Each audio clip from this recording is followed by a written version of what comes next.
everybody, Dan and Robin here with another episode of Healthy Cooking for the Ageless Woman. And today we have a really fun recipe for you. We made a name up for it. It's a berry compote cake.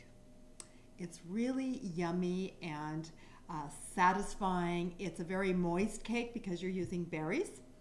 And you know, berries have so many health benefits, and when they're in season, you can actually use fresh berries. But you can make this recipe year-round because you can use frozen berries as well. Well, we're excited to get started. Robin and I want you to know when we bring you a recipe for an Ageless Woman cooking show, it has to meet certain criteria. It has to be nutritious, number one, and give you some benefit that can help you not just look good on the outside, but be healthy from the inside out. And so today, really excited to talk about some of the benefits of berries. Yes. In fact, what we're using today, let's just go ahead and start. Deanna, I'm going to have you take, this is 4 cups of berries, and we used frozen berries. You can use fresh if you have them on hand. We were going to defrost them. We decided not to even bother doing that. Pour them right in? Pour them right in there. Nice mixture. Yes, and let's talk, this is a mixture of raspberries, blueberries, I think it's got blackberries, and I think that's it. Yep. Anyway, let's talk a little bit about the berries before. She's going to add a tablespoon of coconut oil to that. It may harden up a little bit. That's okay because the berries are still a little bit cold. But berries have so many benefits. One, antioxidants. And Deanna, did you know that there was a recent study that showed that people that eat more antioxidants actually weigh less? Oh, that's a nice benefit. So she just poured in a tablespoon of coconut oil, which again, a healthy fat. It's getting a little hard, don't worry about it. She's just kind of mixing it around, and that's gonna melt when we cook it. And then to that, you're gonna add zest of half a lemon and the juice of a half a lemon. So she's mixing that up. Another thing with berries is that they help with blood sugar regulation. Raspberries in particular have, it's called capsaicin. I think I'm saying it right. I don't know if I am or not. Sounds good to me. It's a metabolism booster. It's the same thing that is in like hot peppers to help stimulate the metabolism. And this is a recent study that you'll find, I think, interesting. It was done on rats, but it's still a study that showed that blueberries in particular have belly fat busting capability. So what they did was they fed rats 2% of their diet in blueberries, and within 90 days, the rats had a significant reduction in belly fat. They had a reduction in fat in their blood levels, cholesterol improvement, blood sugar and insulin levels improving as well. Which is such great motivation to put blueberries into your diet every day. And we are not proposing that you make yourself blueberry and berry cobbler every day, even healthy. So let me show you something that I do on a regular basis. Excuse me one second. Oh, she's going off camera. While she's doing that, I'm going to give you one more tip about berries, and that's that they're high in fiber. Well, this one was, we found really interesting. This is really cool. So for every gram of fiber that you take in, research has shown that you actually reduce your caloric intake by 7 calories. So if you're having 25 to 30 grams of calories a day, what is that? Do the math. 3 or 30 times 7 is 210 calories a day. It's kind of like free calories. Lots of motivation for adding fiber to your diet. You really should be getting a minimum of 30 grams, but the quality of how you're getting that fiber matters. Okay, here's my little trick. I buy fresh blueberries all the time. If you've seen our little fancy dancy how we wash our berries in the sink, I actually fill up my sink with a little bit of biodegradable detergent and a little bit of the On Guard, my favorite protective blend essential oil. Soak them right in the case, rinse them thoroughly afterwards with just fresh water, and then I pop it right in the freezer just like this. What happens, Robin, you got a chance to taste this. They're frozen. These have been in my freezer for about 6 weeks. It's like candy. It is like a blueberry popsicle. I'm not going to eat it because I know I'm always talking with my mouth full. I mean, but it's sweet, right? It is refreshing. We used a medley. Now your raspberries and your blackberries are a little bit more tart, so if you want this a little bit sweeter, then use more blueberries, because blueberries are more sweet. Let's talk about this before we go to the topping. So you could use this base just the way it is, but if you want to sweeten it a little more, because again, berries are tart, we added a little bit of the lemon juice, you can sweeten it to taste with any one of your natural sweeteners. You've got some liquid stevia here. I use this a lot in coffee. I use it in certain things. Sometimes it has a little bit more of an aftertaste than, say... Can I say something about stevia too? Agree. I like it in tea. I don't sweeten my coffee, so that's not an issue. But one of the things we do know about stevia, it has been well tested, and it does not, first of all, increase a blood sugar spike, but as importantly, it doesn't create an insulin response. So we'll talk about that subject on a true podcast one day outside the cooking show, but just know it is one of the safest, most well-studied non-nutritive sweeteners. Yep. And then this is called Lohan, which is made from the monk fruit. This is a liquid Lohan, so you could use that as well. We've talked about Trilithia before. I like this. It doesn't really have an aftertaste. It's a combination of stevia, because stevia is the most sweet, Lohan in there as well, and then trehalose, which is another natural sweetener. So this is an option. This can be a little harder to find, but you can find it online, and we'll provide links should you not be able to find it at your local health food store. And then what we're going to use today is something different. This is another Lohan or monk fruit. It's in a powder. Now this is super, super, super concentrated. In fact, it made our brains explode trying to figure out the math. And Robin took a picture some weeks ago on her phone so we could go back, because literally 1/64 of a teaspoon equals a teaspoon of sugar. So, but the reason we love this, and I actually had to order this online, Amazon, again, we'll give you a link, because it's not easy to find, but we thought for when we're cooking, it's more affordable, it's more concentrated. So today we're using it, and we're going to sweeten our berries, we think, to taste. So, and that's again with the others. You don't have to use any sweetener at all. You could just use I'm going to have you open this. You know, we haven't even opened it. Oh, it hasn't even been opened yet. Okay. Oh, there we go. Okay. So we're using 1/8 of a teaspoon, and then a flat one. A flat. So that equals almost 3 tablespoons. It's actually technically 8 teaspoons of sugar. And if you know, here's a perspective, if for those of you that haven't done the math.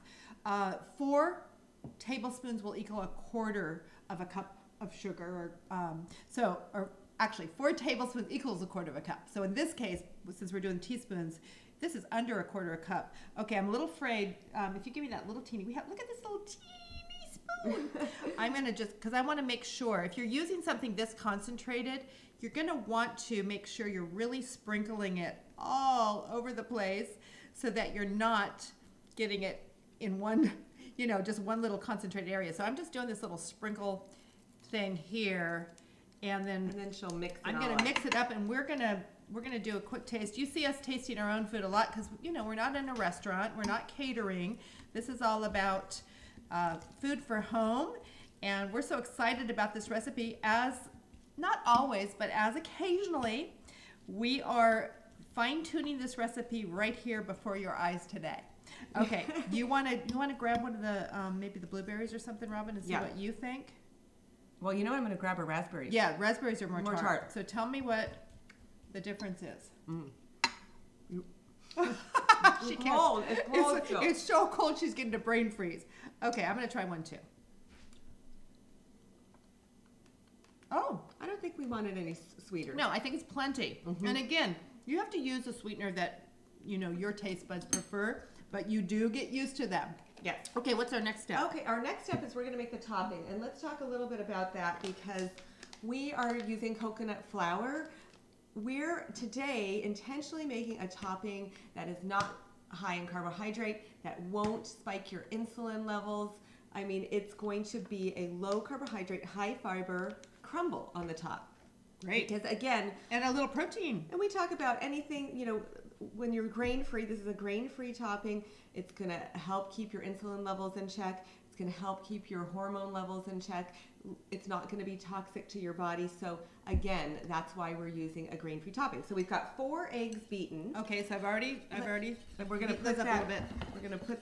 Okay. She's already beaten those, so we're adding to that a 1/2 cup of coconut flour. And here is also a 1/4 teaspoon of cinnamon, a 1/4 teaspoon of salt, and a teaspoon of baking soda. That's all our dry ingredients. So all our dry ingredients are in here. I'm just going to stir them up a little bit before I put them in so they're well. And then, do you usually put it in a little bit at a time? Oh, you know what? Before you do all that, yes, the rest of it, I almost forgot. See, we need to add in to the eggs the coconut milk and the oil. Oh, coconut milk and the oil right now. Yep. Okay. So here goes the oil. How much coconut oil again? We used in the coconut oil. We used a 1/4 cup of coconut oil. Okay. And then we used a 1/4 cup of honey. Let's talk about that. When I was measuring out the honey, I had put a 1/4 cup of coconut oil in the measuring cup first. Then I added the honey, and it slipped right out of the cup because the oil just made the honey slip out. We didn't have to use our fingers like we're usually doing. So that's a really great little just cooking tip. So Deanna, go ahead and put this 1/4 cup of honey in the mixture that we already started putting our dry ingredients in by mistake. And when you do that, don't freak out. It doesn't matter. I mean, we might have to blend it a little bit more. Mm-hmm. Okay. Oh, by the way, this honey robin, I got it from a local bee keeper, because I don't know if you know this, but when you eat local raw honey, you get the benefits of the local pollen, and it actually can help you deal with some of your seasonal pollen associated allergies. So my son has those allergies, and we've been giving him a little bit of honey to help him deal with that.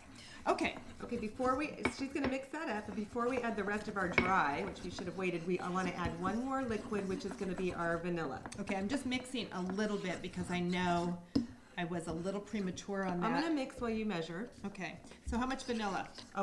2 teaspoons. Okay, we always use pure vanilla, not that imitation stuff. Whoops, sorry. I'm trusting my ability to pour over. That's probably, real cooks would look at that and go, "You never pour." Real? Well, that's true. We're real cooks. Professionals. Oh, okay. We're Ooh, it smells good. Can you smell that vanilla? Yes, I can. Okay. Okay. What I've learned, if you haven't cooked a lot with coconut flour, and Robin certainly has a lot more than I have, as you start to mix it, sometimes it feels like it's like when you're trying to make gravy at Thanksgiving and you get the little balls. But as you keep mixing, it always does mix in. Just be patient to get it completely well mixed. And should we add the rest? Let's add the rest. Okay, so I'll sprinkle that in for you. Oopsie, she's going to town here with her little mixing. Then we got them all. Okay, we got it all. Okay. All right, so we're mixing this up. We're going to finish mixing this so it's, all pureed, or what do you want to call that, dissolved, broken down. And then we're going to come back and top the berries. Okay, we got this all mixed up well, and in our usual fashion, we just took a little taste, and I felt like it could use a teeny bit more sweet. Now, remembering, this little topper the sweetness was all from honey, which is great. Well, and that's why I keep a lot of different natural sweeteners. Having a liquid sweetener like this was great because this was already mixed together. If we had tried to mix in a powder, it would have been a lot harder to blend that. So we used just 1 dropper of, this is the Lohan, they call it Lohan Supreme. It's basically monk fruit extract. And 1 little squirter. This is good. I could just keep eating it like a batter with my finger. You know how cookie dough type of thing? It's really delicious. Okay, yeah, we're just going to clump on, just drop clumps on. And then, it doesn't have to be fancy. We're making a crumble. I'm a mess. I should have used a spoon.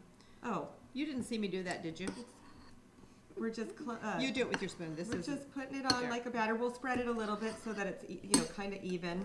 Spreading it out with my finger because that's what we do. We'll be back to taste it.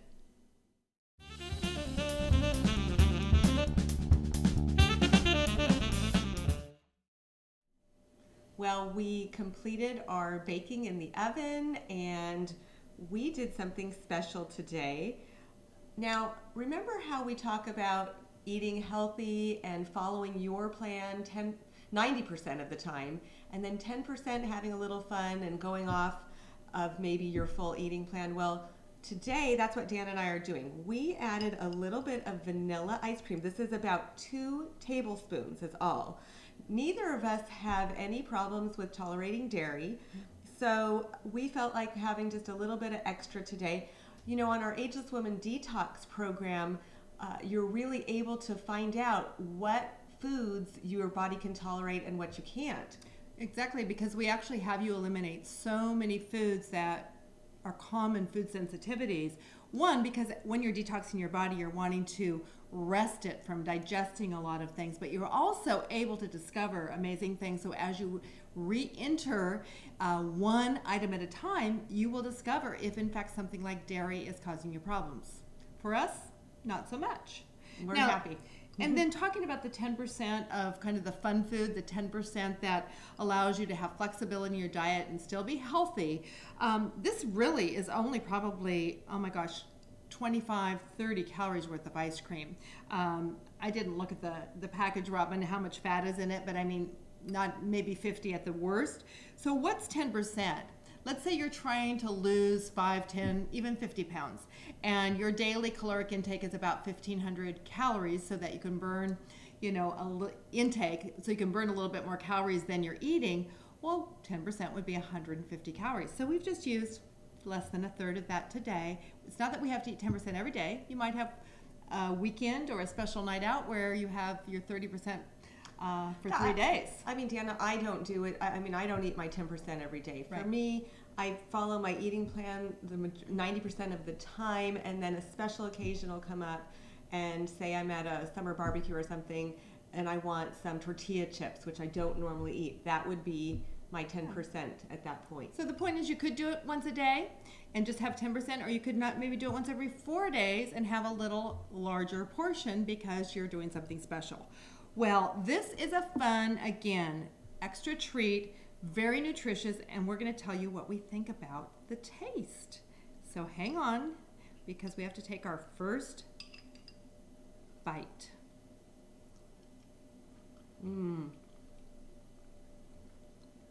Really moist and delicious, and you know what? Plenty sweet. You want to serve it warm too. Mm-hmm. You know, you want, if you, I mean, it'll keep in the refrigerator, but when it's warm out of the oven, I think we let it stand for a good 20 minutes or so. Exactly. But definitely warm. Again, for sweetness, I think it is absolutely totally sweet enough. Play with different sweeteners. Do small recipes and test and see what meets your suitability. But we hope you find this a healthy addition that does satisfy some of your sweet and carbo cravings. And again, every once in a while, that little 10%, add a little healthy ice cream.